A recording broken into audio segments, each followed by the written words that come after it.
donc asalaamaaleykum mbokku Ndangalma ñoo ngi nuyu waa dëkk bi yëpp di nuyu monsieur le sous-préfet de Ngoy mi ñëw tey ànd ak ñun ñu démarrer effectivement li nga xamante ni mooy joxe dund gi nga xamante ni état bu Sénégal ci xeexu coronavirus moo ko initié woon depuis quelques mois ba tey jii ñu démarrer di ko joxe. mu nekkoon nag un long processus xawoon na yàgg waaye lépp rek pour mu baax la di démarrer ciblage ci comité villageois comité communal comité arrondissement ba ci comité départemental lépp rek bi ñu ko doon def ànd ko aussi ak chef de village yi ànd ko ak vérificateurs yi ànd ko ak développement communautaire ànd ko ak autorités yëpp surtout autorités administratives yi boobu ba léegi tamit ñuy saytu liste yi defar ko ba yàlla dimbal nañu xëy na ci problème du ñàkk nag waaye problème bëriwut ci fii ci commune Ndangalma ba tey ji effectivement ñuy démarrer fii di jox bénéficiaires yi ku nekk sa kit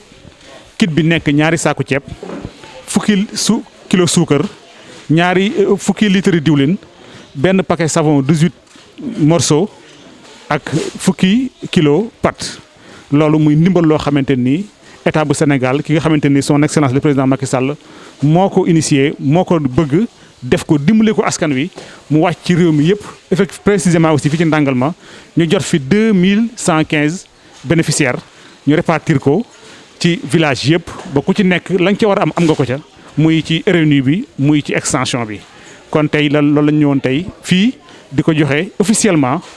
devant le sous-préfet de l'arrondissement de Ngoy di sant ñëpp di ñaan yàlla aussi yàlla dimbali ñu ni ñu ko tàmbalee boobu ba léegi mu egg noonu ñu joxe ko ci jàmm ak salaam ba coow du ci am. ñu ngi sant ñëpp di gërëm le comité communal di gërëm les comités villageois di gërëm les imams les bàjjanu gox les relais tout le monde les vérificateurs ñëpp jàpp nañ ci ba liggéey bi tey macha allah yaakaar nañ daal incha allah déroulement bi dinañ dem ba mu jeex te duñu am benn problème ñoo ngi sant ñëpp di gërëm ñëpp merci. comme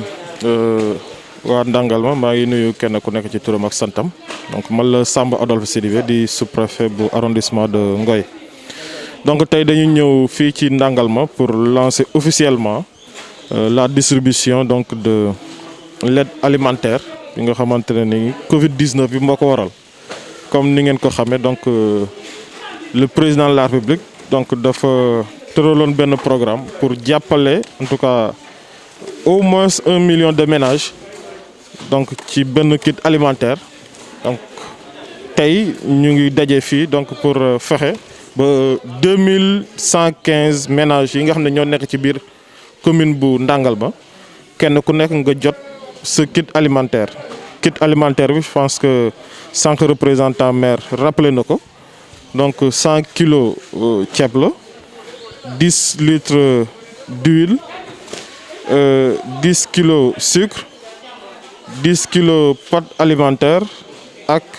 18 morceaux de savon donc loolu mooy li nga xamante ne donc mooy kit alimentaire bi nga xam ne chaque bénéficiaire loolu la war a am dinañu fexe nag en rapport ak le représentant du maire ak le comité communal mais également les sous-comités villageois seeni représentants ñu fexe ba nga xamante ne ni transparence bi mu amoon dans le ciblage ñu continuer également di veiller ba nga xamante ne transparence boobu aussi moom lañuy noté ci distribution bi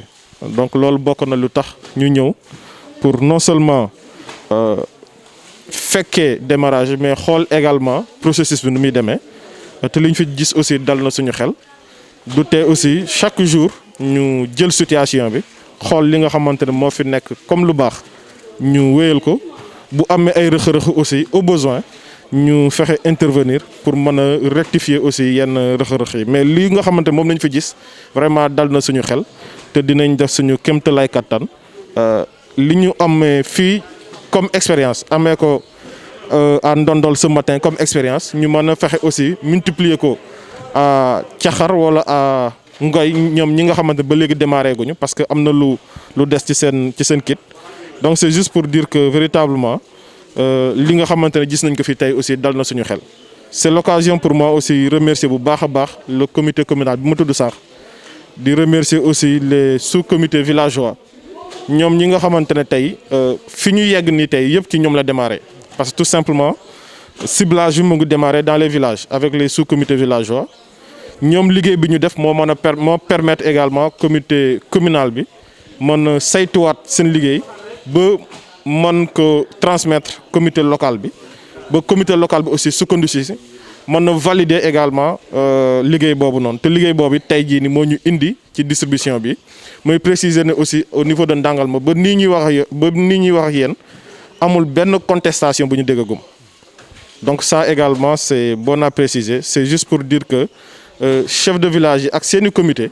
seeni membre comité véritablement def nañu liggéey bu mucc ayib liggéey boobu it aussi au niveau du comité communal aussi ñoom it ñu def liggéey bu mucc ayib ba nga xamante ne comité local bi aussi véritablement mën na valider li nga xam ne ñoom loolu nañu def. Donc loolu daal mooy li nga xam ne bëggoon naa ko wax di rek lancer aussi en même temps un appel en tout cas aux 2115 bénéficiaires ñi nga xam ne ñoo war a ñëw fii ci Secco Ndangalma pour récupérer seen kit ñu fexe aussi sàmmante bu baax a baax ak les gestes barrières d'abord ñu fexe ba sol seen masque parce que loolu aussi nekk na loo xam ne dañ koy xaar bu baax a baax ci ñëpp mais aussi ñu fexe ba nga xamante ne distanciation sociale bi aussi ñu respecté ko loolu non seulement dañuy jàppalante dañuy dimbalante ci joxe kit alimentaire yi mais baax na trop aussi bu ñuy ñëw di jël sa kit alimentaire yi aussi ñu respecter ces gestes barrières parce que jàpp nañu ne bokk na ci lu ñuy aar ci mbas mi donc loolu vraiment mu nekk benn message bu ma bëggoon lancer ñu fexe ba véritablement ñu respecter ko non seulement ci Secco bi fi ñuy jëlee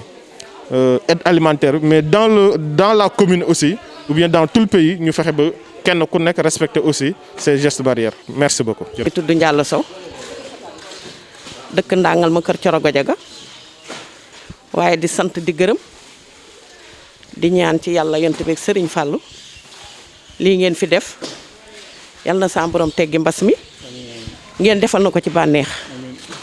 ndax nag lii dafa neex lool dafa rëy lool dafa foor ndax ku ne ciy jafe-jafe nga indi ceeb ak diw ak suukar ak pat tubaarkàlla macha allah ak saabu lii dimbali jaboot nun dañ leen di ñaanal président yokku ba yëkku président yal na yokku ba yëkku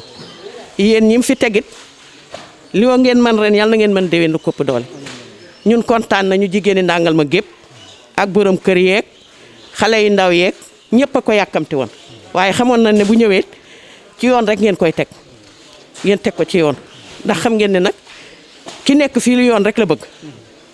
muy nag Momar Talla Ngom ndende yaa xam sekk mu des mbulum kayel bëgg lu baax nag bëgg ay bokkam lu jóg lu ne bëgg na Ndangalma am ci wàllam ko yal na yàlla yokk ko ci barke Serigne Fallou yàlla yokk digganteem ak Macky Sall ak yéen ñii fi nekk Bilal Fall yal na yàlla jàppale leen jàppale mbooleem jullit ci barke Serigne Fallou